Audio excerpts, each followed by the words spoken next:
Salamat sa pagsama sa amin sa 2 oras na espesyal na edisyon ng E24 News English.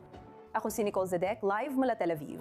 May tigil putukan sa Iran at may usapan din ng tigil putukan sa Lebanon. Wala pang 48 oras mula nang magsimula ang 2 linggong tigil putukan sa US, Iran at Israel. Inanunsyo ni Punong Ministro Benjamin Netanyahu na magbubukas ang Israel ng direktang negosasyon sa Lebanon sa lalong madaling panahon upang talakayin ang pagdidisarma sa Hezbollah at pagtatatag ng mapayapang relasyon sa pagitan ng dalawang bansa. Kahapon, Miyerkules, tahasang nanghako si Netanyahu na itutuloy ang matitinding pag-atake sa Lebanon habang inilunsad ng militar ang pinakamalakas na opensiba laban sa Hezbollah mula sa Operasyong Beaver. Sinasabi ng US at Israel na hiwalay ang tigil putukan sa Iran at Lebanon, pero iginigiit ng Iran na magkaugnay ito. Nagbabanta silang wakasan ang tigil putukan at isara ang Strait of Hormuz kung hindi hihinto ang pag-atake sa kanilang proxy. Narito ang sinabi ni Punong Ministro Netanyahu ngayong gabi. Keshve at sa phone Karim. Minamahal kong tagahilaga, ipinagmamalaki ko kayo. Patuloy kayong naninindigan. Gusto kong sabihin, walang tigil putukan sa Lebanon. Patuloy naming nilalabanan ang Hezbollah at hindi titigil hanggat hindi na ibabalik ang inyong seguridad. Ang aming tagumpay sa Iran at laban sa axis of evil ay nagbago ng posisyon ng Israel sa rehiyon. Nagbago rin ang ugnayan natin sa mga bansang dati wala pa. Dahil sa paulit-ulit na hiling ng gobyerno ng Lebanon na magbukas ng usapang pangkapayapaan kasama namin, ipinag-utos ko kagabi sa gabinete na simulan ang direktang negosasyon sa Lebanon para sa 2 layunin. Una, tanggalin ang armas ng Hezbollah. Pangalawa, isang makasaysayan at pangmatagalang kasunduan ng kapayapaan sa pagitan ng Israel at Lebanon. Mas malakas ang Israel kaysa dati. Mas mahina ang Iran kaysa dati. Nakapagbuo na ako ng 4 na kasunduang pangkapayapaan sa mga bansang Arabo at plano ko pang dagdagan ito. Tunay na kapayapaan ay galing sa lakas. Nagbabala rin ngayong gabi ang IDF na posible mapalawak ng Hezbollah ang abot ng pagpapaputok nito lampas sa mga komunidad sa Hilaga at targetin pati ang gitnang bahagi ng bansa. Ayon sa militar, magbibigay sila ng update sa publiko sakaling may pagbabago sa alituntunin ng Home Front Command. Marami tayong dapat pag-usapan at makakasama ko dito sa studio para talakayan ang lahat ng ito si Security Analyst Jacob Lapin, host ng Leban Assessment, pati na rin ang ating I-24 News English Senior Correspondent Owen Alterman. Mga Gino, napakalaking balita ito na yung akala natin ay nasa gitna tayo ng tigil putukan at posibleng magkaroon pa ng isa pang tigil putukan sa hilagang bahagi. Owen, paki-explain ang bagong balita sa inanunsyong diplomatikong hakbang. Sinong namumuno at kailan ito magaganap? At anong mangyayari sa kasalukuyang yugto ng putukan kung magaganap ang mga pag-uusap na ito? Tama, Nicole Yorubsar. Una ang detalye ng pag-uusap. Kasunod ang tanong kung ano ang mangyayari sa labanan habang may pag-uusap. Martes sa Washington, ayan sa Hebrew Channel, pinamunuan ni Yechiel Later, embador ng Israel sa US, ang delegasyon ng Israel at si Nicole, embador ng Lebanon sa US, ang sa Lebanon. Ang ganda ng kanyang bio at resume, kaya magiging interesante kung ano ang maiambag niya mula sa kanyang pananaw at ng kanyang bansa sa pag-uusap. Ang tagapamagitan ay si US Embahador sa Lebanon na si Nichelle Issa at pinanasiwaan ito ng Estados Unidos. Kapansin-pansin ito dahil si Emmanuel Macron ay talagang ipinasok ang Pransya sa usaping ito. Halos na isang tabi na ang pagsali ng Pransya rito kung tutuusin. Ang Estados Unidos ang nangunguna at parehong bansa ay pupunta sa Washington para sa pag-uusap. Nagbigay ng update si Israeli Foreign Minister Gideon Saar ngayong hapon sa 3 European foreign ministers mula Germany, Italy at Greece tungkol sa progreso ng pag-uusap. Kapansin-pansing wala roon si Giannou Baro, French Foreign Minister. Sa anumang kaso, batay sa pahayag ni Punong Ministro Netanyahu at sa narinig natin sa kanya na yun lang, kabilang sa saklaw ng mga pag-uusap ang pagdidisarma ng Hezbollah. Pero sa mas malawak na usapan, Nicole, ayon kay Netanyahu, may potensyal na kasunduan ng kapayapaan sa pagitan ng Israel at Lebanon. Malawakan nakikita na ito ay nangyayari dahil sa presyon ng US. Magamat sasabihin ko, sa tingin ko, ay may malakas na independenteng dahilan ang gobyerno ng Israel para gawin ito. At noong mga unang araw ng bigmaan, malawakang naiulat na ipinadala ni Netanyahu ang kanyang malapit na pinagkakatiwalaan na si Ron Dermer upang hawakan ang usaping ito at simulan ang paglalatag ng mga paunang hakbang at paghahanda para sa mga pag-uusap na tulad nito. Ang gobyerno ng Lebanon, bagamat hindi dito na-disarmahan ng Hezbollah, malayo pa doon, marahil ay hindi nila nagawa, pero sa pananalita, lalo na noong mga unang araw ng digmaan, ay lumalabas sa sinasabi nila ang mga tamang bagay at nagpapahayag ng mga tamang pahayag. Matigas si Netanyahu tungkol sa tigil putukan, walang tigil putukan sa Lebanon. Hindi ito tatanggapin sa politika sa Israel habang patuloy na nagtatago araw-araw sa silungan ang mga tao sa hilagang hangganan. Labis silang nadismayanan makita ang lakas ng armas ng Hezbollah dahil inisip nilang napahina na ito ng labanan noong taglagas ng 2024. Malawakan na iulat na sinabi ni Netanyahu sa Estados Unidos at sinabi rin mismo ni Donald Trump na nakatuon si Netanyahu sa mas mahinahong pagharap sa Lebanon. Kaya, Nicole, marahil ay nasa gitna ng isang ganap na tigil putukan at ng uri ng matinding operasyong Israeli na nakita natin itong mga nakaraang araw. Mukhang sapat na yon para sa Estados Unidos. Sapat na kaya ito para sa pamahalaan ng Lebanon upang payagan nila ang mga pag-uusap sa Washington sa susunod na linggo? Napaka-interesante kung paano unti-unting lumalabas ang mga pangyayari. Yakov, may tigil putukan muna bago muling sumiklab ang digmaan laban sa Iran at nagpasimula ulit ng putok ang Hezbollah sa Israel. Ano ang mangyayari kung may bagong tigil putukan ngayon? Noong huli, dapat dinisarmahan ng Lebanon ang Hezbollah sa timog ng Litani River at sinabi nilang ginawa na nila. Ano ang kaibahan na yon? Ang kaibahan ay ang malalaking puwersang panlupa ng IDF ay nasa loob ng katimugang Lebanon at kontrolado ang seguridad hanggang Litani River.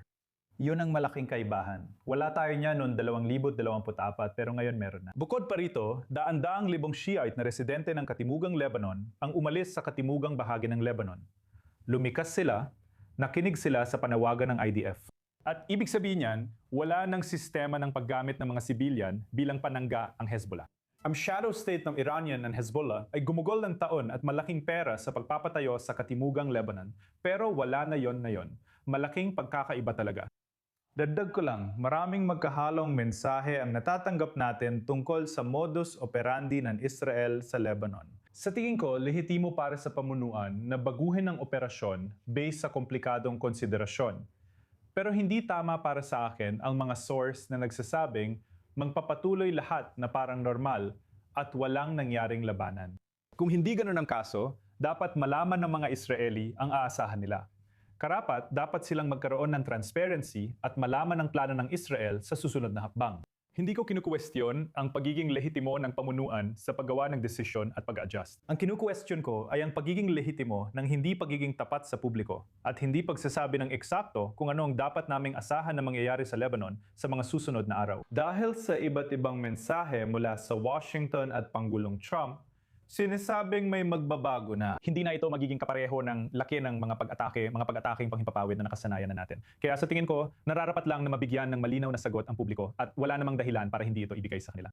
Owen, ayon sa mga pahayag ng pamahalaan ng Lebanon, tumagi silang makilahok sa pag-uusap ng US at Iran at iginiit na Lebanon lang ang magsasalita para sa sarili nila.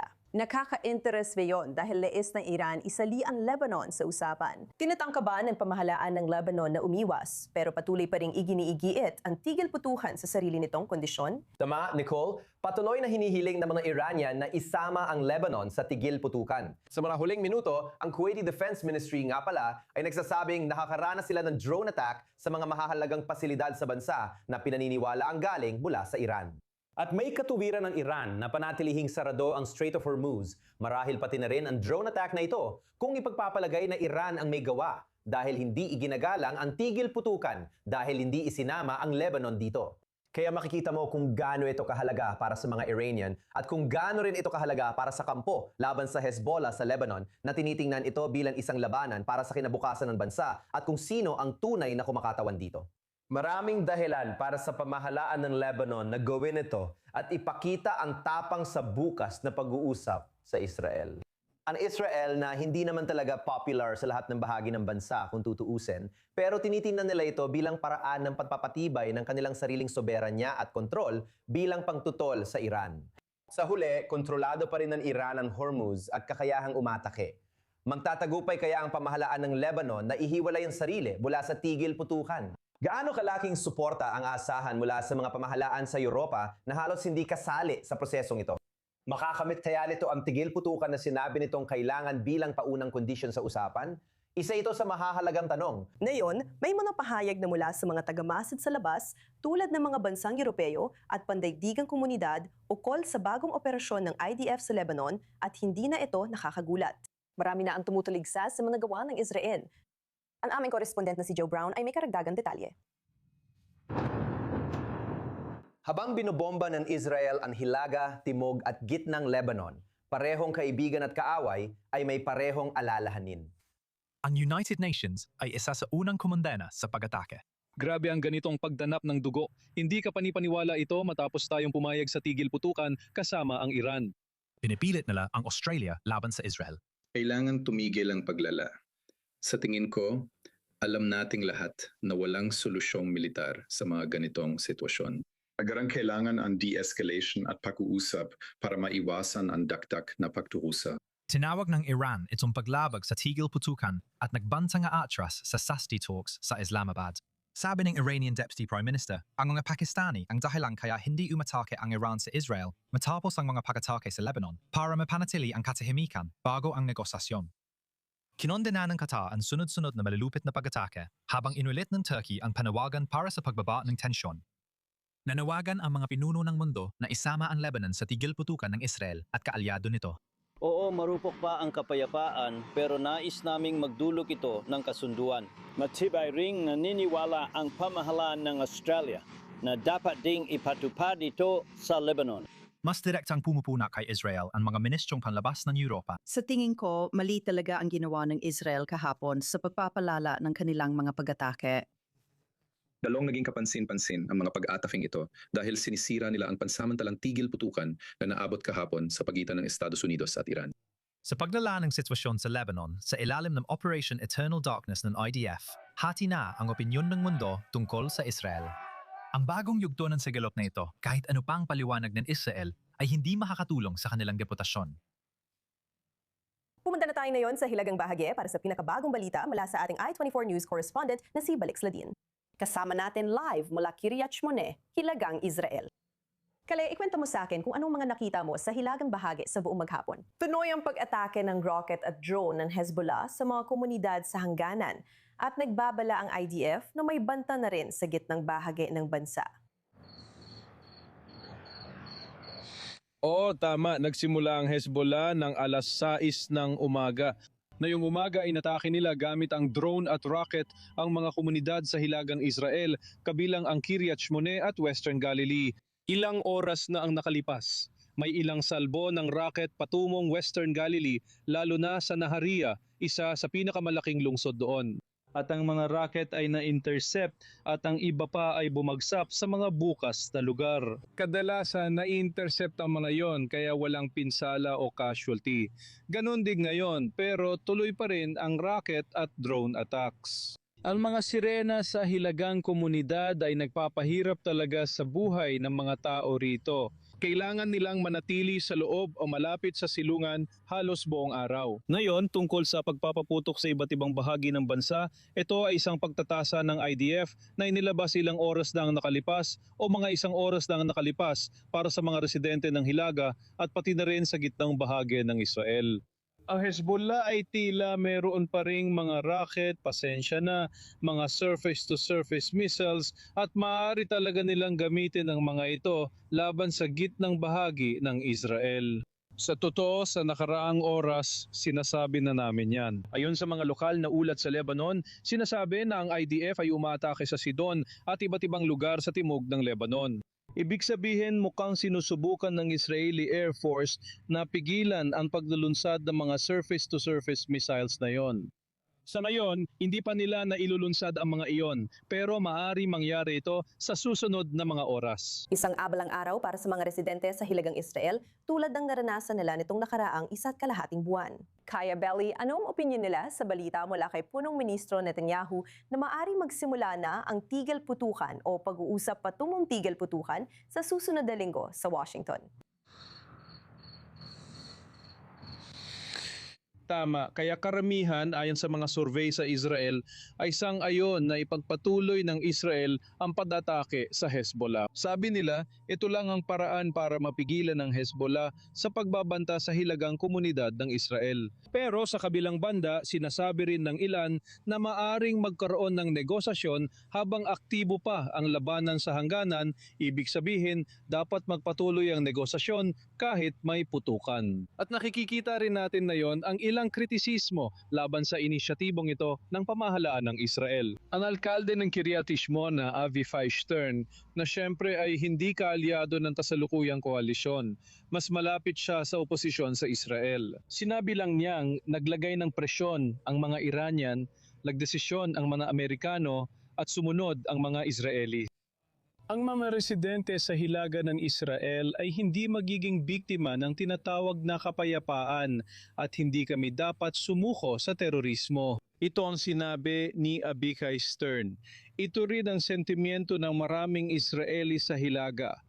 Ang mahalaga para sa kanila, kahit anong mangyari, kung mag-uusap man tayo, sige lang. Pero dapat magpatuloy ang negosasyon kahit may putukan. Sa totoo lang, ang gobyerno ng Lebanon hindi opisyal ayon sa ilang mga source na nagsasalita sa Arab media itong mga nakaraang oras ay humihiling ng tigil putukan mula sa Israel o kahit man lang ang pagtigil ng mga airstrike laban sa mga target sa Lebanon. Para pumayag silang makipagnegosasyon na yon sa Israel. Sabi ng mga Israeli, kung may negosasyon man, mangyayari lang ito habang may putukan. Colleagues Lydian live in Kiryat Shmona with the... Salamat sa mga ulat mula sa field. Matapos ang 24 na oras na katahimikan, muling sinusubukang pabagsakin ng depensa ng himpapawid ng Kuwait ang mga drones sa kanilang teritoryo, ayon sa Ministeryo ng Depensa. Mukhang ito ang unang pag-atake ng Iran sa isang bansang nasa gulpo mula Miyerkules, na nagpapakita kung gaano hindi matatag ang tigil putukang ito. Ayan dito, unang beses na nag-usap sa telepono ang ministro ng panlabas ng Saudi at Iran mula na magsimula ang digmaan tungkol sa pagpapanumbalik ng seguridad at katatagan sa rehiyon. Tumitindi din ang pressure sa Iran kaugnay ng Strait of Hormuz. Ayon sa CEO ng higanting kumpanyang langis ng estado ng UAE na ADNOC, nananatiling halos sarado ang daanan ng tubig at inakusahan niya ang Tehran na ginagamit ito bilang pampulitikang leverage imbes na payagan ang malayang paglalayag. Kasama natin ngayon si Ahmed Kuze, political consultant ng Kuze Associates, live mula Bahrain. Ahmed, akala ko tatanungin kita tungkol sa tahimik na araw sa gulpo. Pero sa nakalipas na isang oras, lumalabas na hindi pala yon ang nangyari.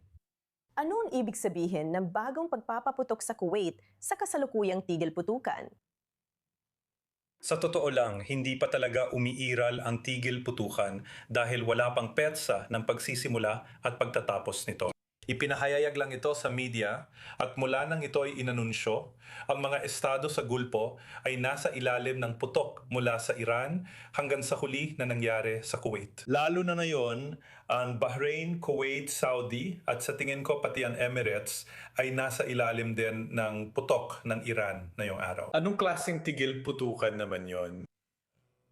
Pagdating sa katatagan ng buong reyon, bukod sa tigil putukan, kailangan nating makita ang pagtatapos ng agresyon ng Iran. Noong digmaan, nakita natin kung gaano sila kalayo umabot.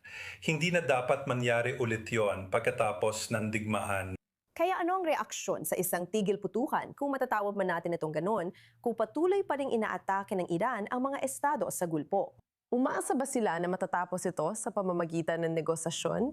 Natatakot ba sila na ang negosasyon ay manatili pa rin nasa kapangyarihan ang Iran at magbibigay dito ng kakayahang umatake sa mga estadong ito? Ang pananaw dito sa Gulpo ay lahat ay nag-iingat. Naiintindihan naming seryoso ang negosasyon, pero batay sa karanasan, alam namin kung paano kumilos ang mga Iranian, gaano sila ka-agresibo at hanggang saan sila kayang umabot. Wala talagang makakapigil sa kanila. Kaya dapat may tamang puwersa, lalo na sa nangyayari sa Strait of Hormuz, sa Israel na yon, at sa nangyari sa Kuwait, ilang oras lang ang nakalipas. Lahat ng ito ay nagbibigay sa atin ng dagdag na dahilan talaga para tapusin na ang kanilang agresyon. Hindi ito madaling gawin, pero wala nang ibang paraan. Paano binago ng digmaang ito ang magiging ugnayan ng mga estado sa Gulpo sa Iran? Tumawag ngayong araw ang Foreign Minister ng Saudi sa Foreign Minister ng Iran na si Abbas Araki. Babala ba ito o senyales na babalik sa normal ang kanilang ugnayan? Walang tinatawag na normal. Ibig ko sabihin, kahit matapos ang digmaan, makakahanap tayo ng bagong normal. Ano kaya hitsura nun? Siguradong may magbabago. Pinag-uusapan ng mga tao na kahit ang relasyon natin sa kanluran ay magiging iba na rin. Pagdating naman sa silangan, dito tinutukoy ko ang China, Russia, pati na rin ang Iran mismo. Wala nang magiging katulad ng dati, sigurado yan. Walang makakatulog ng panatag ang loob. Alam na maaaring umatake ang Iran anumang oras, may tigil putukan man o wala. Lalo na pumasok sila sa digmaan sa pamamagitan ng pagpakialam sa gulpo at mabagsik nilang mga plano. At nangyayari yon dahil sa araw-araw nilang pag-atake sa amin. Gaano katagal bago makabawi at maayos na mula estado sa gulpo ang pinsala at pagkasira ng kanilang infrastruktura? Alam ba natin kung gaano kalaki ang pinsala ngayon? Sa ngayon, ang mga numerong ipinakita ay nagsasabing nasa pagitan ng 100 hanggang 100 at $90 bilyong ang pinsala sa lahat ng estado sa gulpo. Kaya para maayos yon, aabutin talaga ng ilang taon, kailangan ng pagbabudget at muling pagbabudget, pati pagtitipid sa ibang bagay. At ang pumipigil dito ay ang patuloy na agresyon. Katulad ngayon dahil sa mga pag-atake sa 3 pamunahing planta ng langis sa Saudi, bumaba ang produksyon ng 600,000 bariles kada araw. Iyon ang isang banda. Pero sa kabilang banda, pinag-uusapan ta rin natin ang malaking issue ng Strait of Hormuz na nanatiling sarado. Dahil dito, maapektuhan kung gaano katagal bago tayo makakabangon ng walang digmaan. Ahmed Kuzay, isang napakahalagang pananaw ang naibahagi mo sa amin na yon habang nagpapatuloy pa rin ang pagpapaputok patungo sa mga estado ng gulpo kahit na may tigil putukan. Maraming salamat sa pagsama mo sa amin dito sa I24 News ngayon. Bumalik tayo sa studio kasama sina Yakov at Owen. Owen, anong mensaheng ipinapadala nito kay Pangulong Donald Trump ng US? Ang katotohanan patuloy pa rin nagpapaputok ang mga Iranian patungo sa mga estado ng gulpo at ang katotohanan hindi pa rin bukas ang Strait of Hormuz kahit ng buong layunin ng pansamantalang 2 linggong tigil putukan na ito ay upang buksan ang Strait of Hormuz sa simula pa lang. Anong mensahe ang ipinapadala nito sa Pangulo ng US? Pagsubok ito kay Trump, sinusubukan ng Iran idikta ang kondisyon, lalo na sa Lebanon, pero maaari hindi lang doon. Matinding pagsubok ito para kay Trump. Ayon kay Brett McGirt, dating opisyal ng Administrasyong Biden, sinabi niya ito sa CNN ngayong araw. Nicole, iyon. Sa kanyang opinyon, kung hindi bubuksan ng Iran ang kipot, hindi dapat magpakita ang Estados Unidos sa mga pag-uusap sa Islamabad. Dahil ginagantimpalaan na nito ang masamang asal ng Iran at magmumukhang mahina ang Amerika kumpara sa lakas ng Iran. Dapat handa ang Estados Unidos na ipagpaliban ang proseso at huwag ibigay sa mga Iranian ang gantimpalang gusto nilang makipagkita sa Amerikanong vice-presidente para sa direktang pag-uusap. Kung walang opsyon ng Iran sa Strait of Hormuz, lalo na kung mas tahimik si Netanyahu, gaya ng sabi ni Trump tungkol sa Lebanon, malaking paglabag ito sa kasunduan ng Iran. Nicole, hindi lang ito problema ng US at Iran. Nung sinabi ni Trump na posibleng magkaroon ng magkasanib na toll system ang US at Iran sa Strait of Hormuz, pwedeng gumana yon para sa kanila pero hindi para sa ibang bansa. Sinabi ng punong ministro, kalihim ng panlabas at kalihim ng depensa ng British na hindi yon katanggap-tanggap para sa kanila. Madaling maintindihan kung bakit ayaw nilang gawing toll booth ang mga pandigdigang daanan ng tubig. Para sa mga British, nagsimula ang isyong ito noong ika-19 na siglo nang buksan ng kanilang hukbong dagat ang mga karagatan para sa globalisasyon. Malaking hakbang itong pabalik para sa pandigdigang sistema na nagpapakita ng kahalagahan ng Strait of Hormuz, hindi lang sa Estados Unidos at sa sariling imahe ni Trump, kundi pati sa ibang bansa sa mundo. Yakov, paano nga ba mareresolba ang issue ng Strait of Hormuz? Lalo na't narinig natin ang pahayag ng US President. Ang kailangan lang ay mga banta mula sa rehimeng nagsasabing, naglagay kami ng mina dito, naglagay kami ng mina dito. Huwag kayong dumaan dito. Iyon lang ang kailangan para magkaroon ng ganitong malaking hadlang sa simula pa lang. Pinag-uusapan ba natin ang aksyong militar na may actual na military escorts para makadaan ang mga barkong ito? Anong mga solusyon? 2 solusyon dito. Una, tigilan ng Iran ang pagbibigay banta. At pagkatapos ay magkakaroon ng kasunduan at muling bubukas ang trapiko sa Strait of Hormuz. Ang pangalawang paraan ay para sa CENTCOM, ang US Military Command sa gitnang silangan at ang US Navy at lahat ng kaugnay na puwersang matagal nang nagsasanay at naghahanda para sa ganitong sitwasyon at may lahat ng kailangang kagamitan kabilang ang pag-aalis ng mga mina. Ang pagkawasak ng pareho nilang hukbong dagat na nangyari na at ang pagkawasak ng karamihan sa kanilang mga posisyon ng pagpapalunsad ng cruise missile sa baybayin at iba pa. Natanggal na karamihan ng kakayahan ng Iran na pisikal na isara ito, kaya banta na lang ang natitira. Kaya alinman sa kusang loob na titigil ang mga Iranian sa pagbabanta bilang bahagi ng isang kasunduan o uutusan ang CENTCOM na buksan sa puwersa ang Strait of Hormuz. Kaya nilang magbukas ng ruta dito ng madali dahil kumpleto na sila sa mga kakayahan para gawin ito. Mas gugustuhin ng Estados Unidos na hindi na muling mangailangan na magsagawa ng isa pang pangmatagalang operasyong pandagat. Mayroon pa itong ibang mga prioridad sa mundo na nais nitong pagtuunan ng pansin. Sinusuri nila kung posible silang makakuha ng anumang pagbabago sa asal ng rehimeng ito. Iyan ang nangyayari ngayon sa mga pag-uusap na ito. Kung hindi, sa tingin ko makikita natin na bubuksan ng hukbong dagat ng US ang kipot ng Hormuz. At hindi ko iniisip na magiging kasing hirap ng iniisip ng iba ang gagawin nila para dito. Tungkol sa pressure point, Owen, gusto ko pa rin itong balikan dahil alam ng mga Iranian na ito ang dahilan kaya napilitang makipagnegosasyon ang presidente ng US noong una. Bakit nila bibitawan ito kung alam nilang may mapipiga pa sila rito? Sa tingin ko, malaking tanong yung pinag-uusapan mo kay Jacob. Ano ang kakayahan ng Estados Unidos na buksan ang kipot? Kung kaya ng militar ng Estados Unidos na pasukin at buksan ang kipot sa makatwirang gastos at panahon, dapat nilang gawin yon o ginawa na sana nila para mawala ang baraha ng mga Iranian. Kung hindi nila kaya, tama ka. Hindi ito madaling maresolba agad. Kaya kailangan ng pangmatagalang solusyon anuman ang direksyong piliin nila. Pero tingnan mo muli, ito ay isang problema hindi lang ng Estados Unidos, kundi problema rin ng buong mundo. At ito ay isang problemang lagpas pa sa Iran. Kung magagawa ito sa Strait of Hormuz, bakit hindi rin sa Bab al-Mandab sa pagitan ng Yemen at Djibouti? Bakit hindi ito magagawa sa ibang bahagi ng mundo, kahit sa South China Sea, kahit na iba ang geography doon? Nagtatanda ito ng isang precedent na hindi lang makaapekto sa choke point na ito, kundi pati sa pandaigdigan ng ekonomiya. Ngunit, maaari nitong kahinayan ng malaki ang globalisasyon sa buong mundo. Kaya ito nakakakuha ng napakalaking pansin. Tiyak na mararamdaman sa buong mundo ang anumang mangyari. Mga Ginoo, manatili muna kayo dito sa studio. Magbe-break lang tayo sa I-24 News. Pero pagbalik natin, ililipat natin ang ating pansin sa loob ng Iran upang talakayin kung ano talaga ang ibig sabihin ng tigil putukan na ito para sa mismong mga mamamayan ng Iran, lalo na sa gitna ng pangamba sa paghihigpit ng rehimen laban sa anumang panloob na pagtutol. Ibabalita ko pa ang dagdag na detalye pagkatapos ng break dito sa I-24 News. Huwag aalis, manatili sa amin.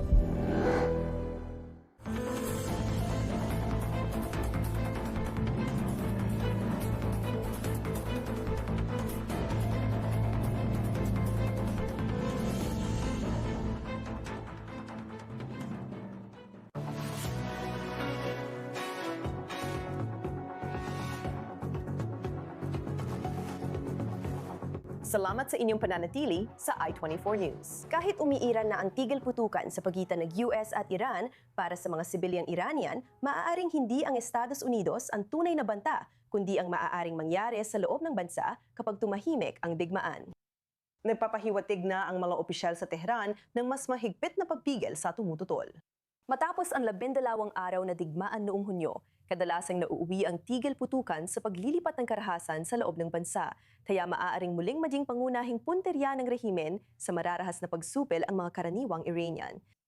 Nagsimula na rin makita ang pagkalugi sa ekonomiya ayon sa open source intelligence na tinatayang umabot sa mahigit $140 bilyong ang nalugi sa Iran sa nakalipas na 6 na linggo. Dahil dito, mas maraming kawalang katiyakan at hirap sa pera ang mararanasan ng mga taga-Tehran. Kasama natin ngayon si Dr. Sona Kazemi, Assistant Professor sa Universidad ng Wisconsin-La Crosse para talakayin ito.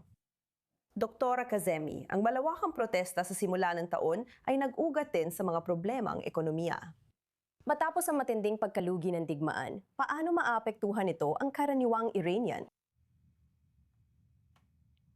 Pahintulutan mo muna ako magpasalamat sa iyo dahil sa tunay mong malasakit sa isyong ito at sa pagbabalita mo tungkol dito.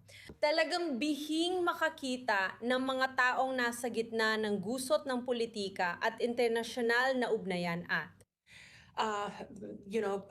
iba pang politika na tunay na nagmamalasakit sa realidad ng mga mamamayang Iranian na kumikilos ng palihim, na sila ang unang biktima at pangunahing kaaway ng Islamic Republic.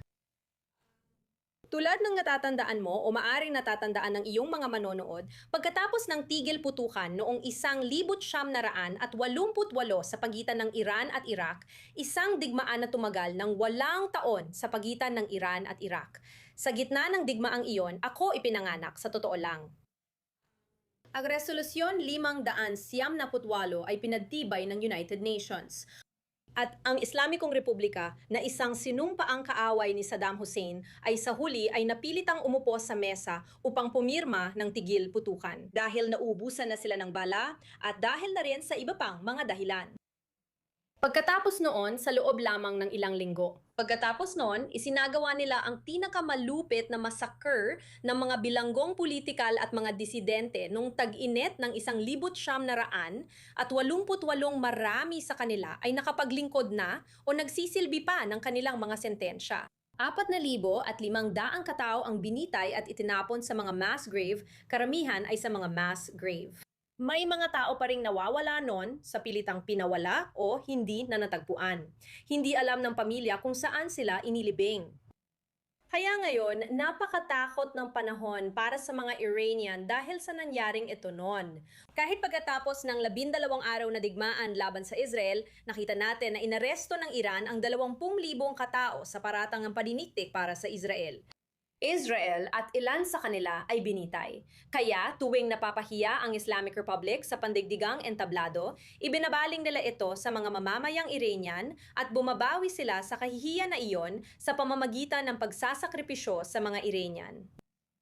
At sa kabilang banda, gaya ng sinabi mo, nagdurusa ang mga Iranian dahil sa mataas na inflasyon. Alam mo, bumabagsak na ang ekonomiya. Lahat ay sobrang mahal. Tuwing pupunta ka sa grocery, kailangan mong gumastos ng malaking halaga para lang makabili ng itlog. At alam mo, kung ikaw ay mayaman, baka makabili ka pa ng karne. At alam ng mga Iranian na ngayon na ang Islamic Republic ay mukhang malapit nang, kung mangyari man, makipagkasundo sa Estados Unidos, natatakot ang mga tao. Natatakot ang mga tao sa maaaring ibig sabihin nito sa kanila. Ano ang kukunin ng Estado mula sa kanila bilang kabayaran sa sarili nitong mga pagkalugi sa digmaan? Kung saan ito patutungo. Tandaan, ang digmaan sa pagitan ng Iran at Iraq ang nagpatatag sa rehimen, tumulong sa rehimen na maitatag ang sarili bilang isang tunay na kapangyarihan. At natatakot kami bilang mga Iranian na ang digmaang ito. Maaring magdulot ito ng parehong epekto sa rehimen ng Iran kung papabayaan o magkakaroon ng kasunduan habang di pa natatalo at nababago ang rehimen at nananatili pa rin sa kapangyarihan. Gulugod ng rehimen ng IRGC. Kung ganon, lalo pang magiging matigas ang ulo ng rehimen sa harap ng mga makapangyarihang bansa dahil makikita nila ang kanilang sarili bilang hindi matatalo at isang kapangyarihan na kahit ang Estados Unidos at Israel ay hindi kayang talunin. Kaya ito ay napakadelikado. Napakadelikado at puno ng kawalang katiyakan ang mga araw na ito para sa mga Iranian. Sa kabila nito, hindi talaga natin nakikita ng malinaw kung ano ang tunay na nangyayari sa loob ng Iran. Halos tuluyan ng naputol ang internet doon. Kailan kaya ulit bubuksan ang internet sa Iran para makita natin ang totoong nangyayari araw-araw? Malamang bang panatilihing limitado ito ng rehimen hangga't maaari? Well, maganda yang tanong. Bahagi ng mga problemang pang-ekonomiya na nararanasan ng mga tao ngayon, bukod pa sa mga sanksyon na ipinataw sa amin nitong mga nakaraang dekada at maging ang pinakamasama. Sanction matapos simula ni Ahmadinejad ang nuclear adventure at iba pa. Pero ngayon, maraming negosyo ang nalulugi o napipilitang magsara dahil sa kawalan ng internet. Tama ba? Maraming negosyo ang umaasa sa mga serbisyong ito at lalong nadihirap ang mga tao dahil sa pagkawala ng internet. Ang hula ko ay patuloy na papatayin ng rehime ng internet hanggang sa magkaroon ng kasunduan o kung magkakaroon man ng kasunduan sa Estados Unidos sa susunod na ilang linggo. At kung hindi, maaring mas tumagal pa ang pagkawala ng internet. Ako mismo, hindi ko na rin matawagan ang mga miyembro ng pamilya ko.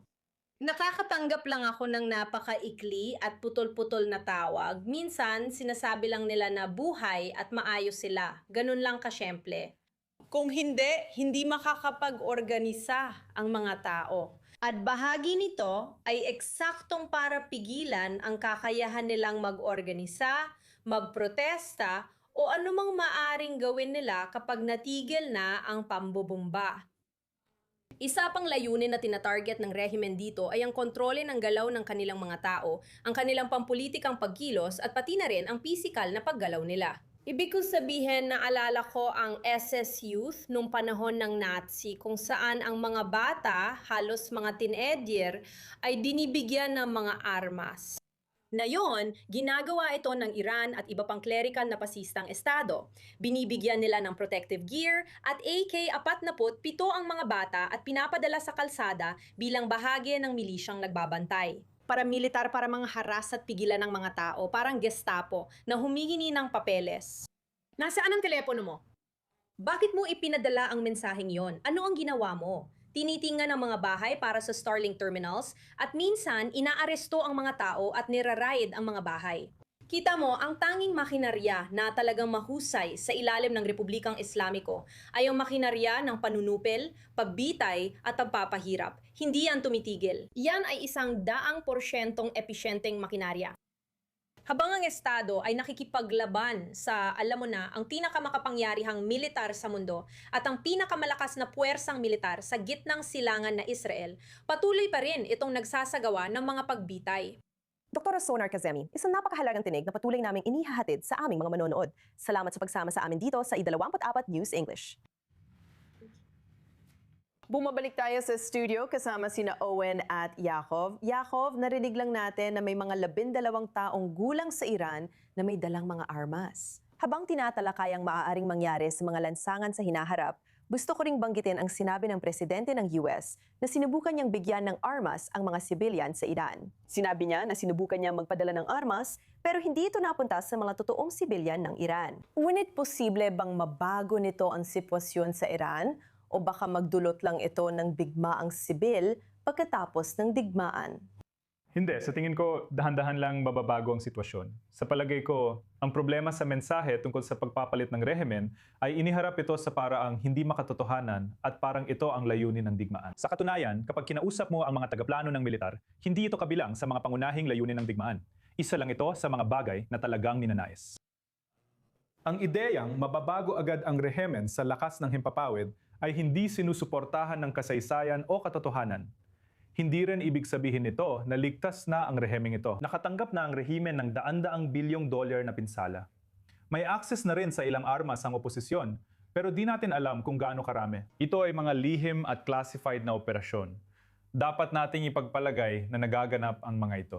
Sa tingin ko, hindi magandang kinabukasan ng rehimen, lalo na't dekada ang ginugol nila sa pagtatayo ng military infrastructure na ngayon ay gusto nilang buing muli. At narinig natin si Admiral Brad Cooper, commander ng CENTCOM, na nagsabing ito ay isang pagkatalong panghenerasyon na halos 4 na dekada ng pagpapalakas ng puwersa ay tinamaan ng napakatindi.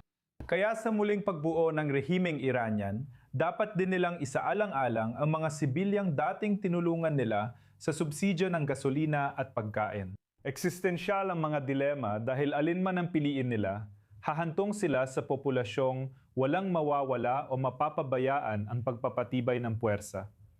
Hindi nila kayang pagsabayin ng dalawa.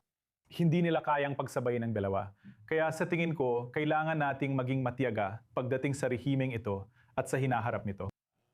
Hindi maganda o matatag ang hinaharap nito, pero hindi ibig sabihin na babagsak na ito agad. Hindi rin makatotohanan na paniwalayang agad magdudulot ng pagbabago ng rehimen ang lakas ng himpapawid, dagat o malalayong armas. Ayon sa kasaysayan, hindi ito nangyayari lalo na sa desentralisadong ideological na rehimen ng mga jihadist na ginawa para sa hindi pantay na labanan. May totoong problema sa pag-aayos ng inaasahan ng publiko. Hindi agad babagsak ang rehimen, pero hindi rin ibig sabihin ligtas na ang kinabukasan nito. Kailangan nating maging matsyaga at obserbahan ang sitwasyon. Ang pag-aayos ng mga inaasahan ng publiko, nakita natin sa Israel at pati na rin sa buong reyon. Gusto ko ring banggitin ang ilang nakita natin sa NATO dahil matagal ng kritikal si Pangulong Donald Trump dito at ang pag-aatubili ng mga bansa sa NATO tumulong sa digmaan sa Iran ay nagpalala pa sa mga hinaing niya. Si Secretary Mark Rutte ay nasa Washington para magsagawa ng damage control. Pero sapat ba ito o huli na? Nag-uulat si Joe Brown. Matapos ang bagyo, agad na tinutukan ni Donald Trump ang susunod niyang target na matagal na niyang kinikritiko. Malaking pagkakamali ang ginagawa ng NATO. Matagal ko na rin sinasabi yan, kaya nagtataka ako kung maasahan ba natin ang NATO. Malaking pagsubok ito kasi hindi natin sila kailangan, pero dapat nariyan sila. Nadismaya si Trump sa ugali ng mga kaalyado ng NATO noong digmaan sa Iran. Pinuno niya si punong ministro Keir Starmer dahil hindi sumali sa operasyong militar pero pinayagan ng UK ang mga Amerikano na magpwesto ng mga eroplano sa mga base sa Britanya. Hindi ganito sa Espanya na humaharang sa eroplano at barko ng Amerika mula sa dalawang base militar ng US at Espanya. Isinara ng Espanya ang himpapawid sa eroplano ng Amerika at tumanggi ang Pransya na ipagamit sa Israel ang kanilang himpapawid sa paglilipat ng armas ng Amerika. Gusto ko lang sabihin sa inyo, masama ang naging trato sa atin ng NATO at kailangan ninyong tandaan yon dahil uulitin nila ang masamang pagtrato sa atin. Kung sakaling kailanganin natin sila at sana hindi natin sila kakailanganin. Sa tingin ko, hindi natin sila kakailanganin. Sa tingin ko, wala rin naman silang magagawa. Ayon sa mga ulat sa Amerika, pinag-iisipan ni Trump na alisin ang mga tropang Amerikano sa teritoryo ng NATO. Ngayon, inulit ng Pangulo ang dating banta sa Truth Social, all caps pa, sabi niya. Tandaan ng Greenland, malaking lugar, hindi maganda pamamalakad, puro yelo lang. Matagal nang nakatingin si Trump sa Greenland mula pa nung una niyang termino bilang Pangulo dahil sa estratehikong posisyong militar nito at sa mga likas na yaman nito. Nasa ilalim ito ng Denmark. Kung atakehin ng Amerikano, ibig sabihin umatake sila sa bansang kasapi ng NATO. Ayon sa Artikulo 5 ng NATO, ang pag-atake sa isang bansa ay itinuturing na pag-atake sa lahat at maaring magdulot ng digmaan sa pagitan ng mga bansang kasapi ng NATO at ng US, ang pinakamalaking contributor. Sabi ni Trump, hindi raw naiintindihan ng NATO ang kahit ano maliban na lang kung pagbabantaan sila. Pero gaano kaseryoso ang mga banta nito? Nasa US si Kalihim General Mark Rutte para makipagpulong kay Kalihim ng Estado Marco Rubio. Sinabi niya na iintindihan niya kung bakit galit ang Pangulo sa alyansa at sinabi sa mga bansang Europeo na gusto ni Trump ng mga pangako tungkol sa Straits of Hormuz. Dahil gustong umiwas ng Europa sa sigalot, maaring makita ni Trump na muli na namang walang naniniwala sa kanyang pagbabanta. Pero sa pagkakataong ito, magiging pansubok ito kung handa ba siyang magpatuloy ng walang kaunting tulong mula sa kanyang mga kaibigan. Kasama natin si Jennifer Cavanaugh, Senior Fellow at Director ang Military Analysis sa Defense Priorities mula Washington. Jennifer, naging makabuluhan ba ang pagbisitang ito? Maari ba nating tawagin itong ganun? O may malalaking puwang pa rin ba sa pagitan ng US at ng mga kaalyado nito sa NATO sa ngayon? Parang hindi naging maganda ang resulta ng huling pagbisita ng Secretary General. Pagkatapos ng pagbisita, agad nag-post si Pangulong Trump sa Truth Social. Muling binatikos ang NATO, binigyan din ang pagkadismaya sa kilos nila sa digmaan sa Iran at sinabing pinabayaan nila ang US. Kadalasan may positibong pahayag or joint press conference pagkatapos ng ganitong pagpupulong sa NATO. Pero ngayon, wala kahit isa. Sa tingin ko, hindi naging maganda ang resulta ng pagpupulong at nananatiling galit ang pahulo sa tugon ng mga bansa sa NATO noong digmaan sa Iran. Ngayon, hinihingi ni Trump ang mas malinaw na pangako mula sa mga kaalyado sa mga susunod na araw para tumulong mabantay sa Strait of Hormuz. Pero ano nga ba talaga ang magiging anya nito sa praktika? Handa na nga ba ang mga bansang Europeo dampanan ng papel na yon kung hindi pa nila ito nagagawa? Sa totoo, hindi ako sigurado kung kaya talagang tumulong ng mga bansa sa NATO sa sitwasyong ito. Hindi malaki ang kakayahan nila sa dagat, kaya konti lang ang maitulong nila. At may sarili rin silang banta at alalahanin sa North Atlantic na dapat nilang pagtuunan. Hindi ibig sabihin na hindi sila maaring magpadala ng barkong pandigma o iba pang suporta sa rehiyon para subukang buksan ang Strait of Hormuz. Pero hindi ako sigurado kung sapat yon o kung yon ang mga uri ng kakayahan na kakailanganin para sa isang talagang mahirap na operasyon. Mas makatotohanan na isipin na baka mas makikilahok sila sa isang uri ng sitwasyon pagkatapos ng labanan kung saan maaari silang magbigay ng ibang uri ng suporta. Sa mas malawak na perspektibo, tingin ko malabong mabigay ang Europa, lalo na sa malapit na hinaharap. Simula pa lang ay tuto na talaga sila sa digmaang ito. At may punto naman sila dahil una sa lahat, hindi sila kinonsulta tungkol dito bago ito nagsimula. Pangalawa, ito ay talagang labas sa saklaw ng kasunduan ng NATO. Hindi ito ang layunin ng kasunduan ng NATO. Pangatlo, bukas pa noon ang Strait of Hormuz bago sinimulan ng Estados Unidos ang digmaan. Nagsara ito dahil sinimulan ng Estados Unidos ang hindi kailangang digmaan laban sa Iran na nagdulot ng pagharang sa Strait of Hormuz. Hindi ito problema ng mga bansang Europeo, kundi problema na gawa ng Estados Unidos. Medyo hindi patas para kay Pangulong Trump na hingin sa mga kaalyado sa NATO na iligtas siya sa sitwasyong siya rin ang may gawa, lalo na't naging mahigpit siya sa kanila nitong nakaraang taon ng ikalawang termino niya. Ano ang inaasahan ng Pangulo ng Estados Unidos sa mga kaalyado niya sa NATO? Kung hindi tayo magbigay ng tulong militar, anong balanse ng kapangyarihan na gusto ng US mula sa mga kaalyado sa NATO at anong kapalit na makukuha nila? Sa tingin ko, ang hinahanap niya ay parang hindi maaabot. Isang bagay na imposibleng mangyari. Kahit iniisip niyang may kakayahan silang pandagat para lutasin ang problemang di kayang solusyonan ng US, ang hinihingi niya ay di kayang ibigay ng Europa. Posible na makontento siya sa mas matitibay na pahayag ng suporta, pagtanggal ng anumang limitasyon sa paggamit ng US ng mga base sa Europa. Makakatulong ang mga iyon para mapawi ito, pero hindi magiging popular sa politika sa Europa. Mahalaga ring hindi malinaw kung ano ang makukuha ng Europa kapalit nito. At sa tingin ko, sa puntong ito sa Europa, ang pakiramdam ay kahit ano pa ang ibigay nila kay Trump, patuloy pa rin siyang nambubuli sa kanila. Paulit-ulit siyang bumabalik at humihingi pa ng higit pa. Ang estratehiyang ginawa nila noong nakaraang taon na subukang palugurin siya, ibigay ang gusto niya at pumayag na gumastos pa ng mas malaki ay hindi talaga nagbunga. Imbes na maresolba, lumala pa ang mga banta. Ngayon, pati Greenland at ang pag-alis sa NATO ay binabantaan na naman. Kaya sa tingin ko, sa isang punto ay papalapit na sa desisyon ang mga leader ng Europa. Na ang tanong ay, sulit pa bang patuloy na palugurin ang Pangulo? Dapat na lang ba nilang tanggapin na lumalayo ang US? Sa ilalim ni Trump, hindi na gumagana ang NATO. Jennifer Cavanaugh, napakagandang pananaw ang iyong naibahagi. Salamat sa pagsama sa amin dito sa I-24 News English na yon. Isa pang lugar na hindi tumahimik nitong nakaraang 1.5 buwan at yon ay ang Gaza. Ayon sa IDF, nagsagawa sila ng ilang piling pag-atake sa Gaza at napatay ang miyembro ng Palestinian Islamic Jihad na sumalakay sa Israel noong masaker noong Oktubre 7 at kasalukuyan nagpaplano ng pag-atake laban sa mga puwersang Israeli sa Hilagang Gaza. Napatay ng IDF ang isang Hamas na terorista na mamamahayag din ng Al Jazeera. Ayon sa IDF, si Mohammed Washa ay miyembro ng Arbadang Sanay ng Hamas at tumulong sa paggawa ng mga drone at rocket at naglipat ng mga armas sa Gaza. Narito si Ariel Oseran, I-24 News Senior Middle East Correspondent para sa karagdagang balita. Ariel, ano pa ang masasabi mo tungkol sa mga napatay ng IDF at operasyon sa Gaza? Nicole, sa kabila ng nakatutok ang buong mundo sa Iran, Gulf, Lebanon, ang Gaza pa rin ang patuloy na nagbabanta sa Israel dahil sa tuloy-tuloy na opensiba ng Israel laban sa mga operatiba ng Hamas at Palestinian Islamic Jihad na nagbabanta sa Israel at sa nakaraan ay umatake na sa Israel. Magsisimula ako sa operatiba ng Hamas na nagtrabaho rin bilang mamamahayag ng Al Jazeera, isa sa marami na napatay ng IDF. Si Mohammed Washach ay isang kilalang reporter ng Al Jazeera, ngunit isa rin siyang mataas na opisyal sa militar ng Hamas, partikular sa unit ng paggawa ng armas. Ngayon, sa katunayan nitong mga nakaraang taon, may inilatalang impormasyon ng IDF tungkol kay Washach na nag-uugnay sa kanya sa Hamas, batay sa impormasyong nakuha ng IDF mula mismo sa laptop ni Washach, kaya wala talagang duda.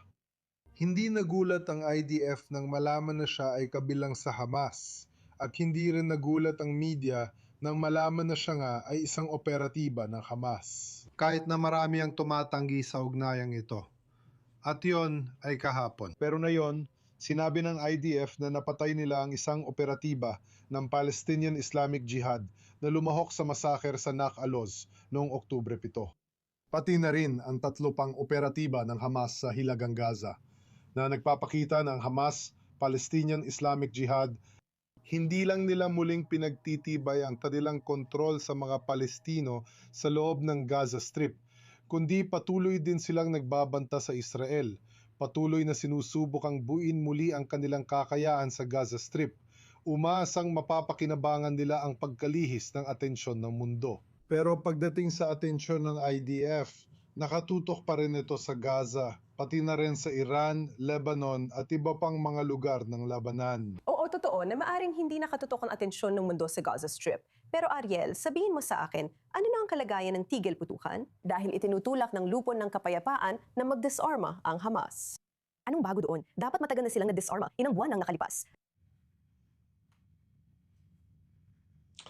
Matagal nang dapat nag-disarma ang Hamas sa lupon ng kapayapaan. Sino pa nga ba ang nakakaalala sa lupon na yon? Sabi nila, hanggat hindi nagdi-disarma ang Hamas, walang rekonstruksyon sa Gaza Strip. At hanggang ngayon, sinasabi pa rin ng Hamas na wala sa usapan ang pagdi-disarma. Ang pinakahuling pahayag noong nakaraang linggo ng tagapagsalita ng militar ng Hamas, si Abu Baida, pangalawa sa kanyang pangalan, ay muling iginiit ang pagtanggi ng Hamas na makipag-usap tungkol sa kahit anong may kinalaman sa kanilang mga armas na naglalagay sa buong usaping ito at pagpapatupad ng tigil putukan sa deadlock o pagkakabalaho. Gayunpaman, muli, ang pandigdigang atensyon na nakatuon sa ibang mga issue ay pumipigil sa anumang makabuluhang internasyonal na presyon.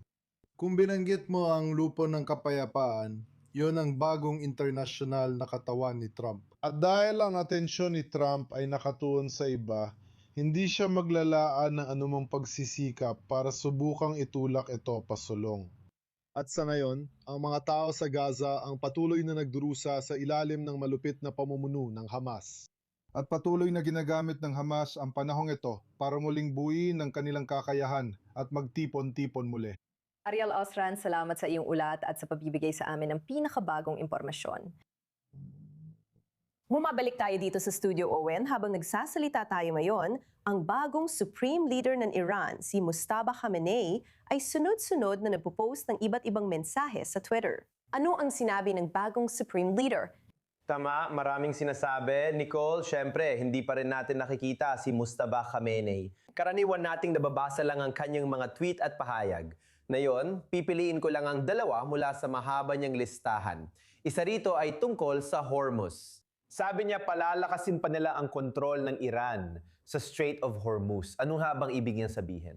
Malalaman natin agad kung totoo talagang may tunay na kontrol ang leader na ito. Ang pangalawa na interesante rin at dapat tandaan, maaring hindi agad-agad tulad ng sa Hormuz, pero mas mahalaga sa estratehiya ay ang pagbanggit niya sa tinatawag niyang mga kapitbahang nasa timog ng Iran, ibig sabihin ay ang mga Arabong estado sa kabilang panig ng Persian Gulf o Arabian Gulf, depende kung saan ka nakatingin mula sa Gulf. Sa madaling salita, sinasabi niya sa kanila na talikuran ng Estados Unidos na dapat nilang pagdudahan ang relasyon nila sa Estados Unidos at dapat kung gagamitin ang kanyang mga salita, maging bahagi sila ng impluensya ng Iran. Nicole, tulad ng sinabi natin sa panahon ng digmaan, ang mga bansang ito ay may maingat na pulisiya sa 6 na linggo ng labanan hanggang ngayon.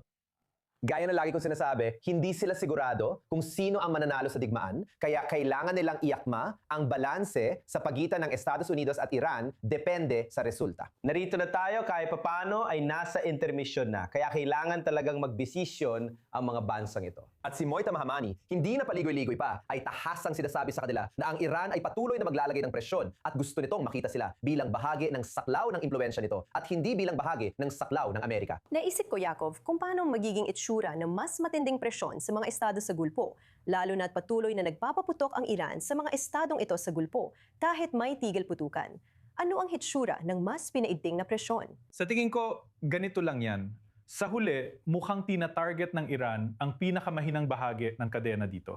Tina-target din nito ang mga tila pinakamahinang estado sa Gulpo sa militar. Ano ba ang sinusubukan nitong gawin? Gusto ba nitong iparating na hanggat walang tigil putukan sa Lebanon, magpapagulo sila sa Straits of Hormuz at sa mga estado sa Gulpo ng hindi lantaran pero halos umaamin na rin? Iyan ba yung kalkulasyong inilalatag nila? Siguro oo. Kung isipin, parang hindi nila tinutuloy ang pag-atake sa Israel dahil sa takot sa magiging sagot ng Israel, pero hindi sila natatakot sa mga estado sa Gulpo.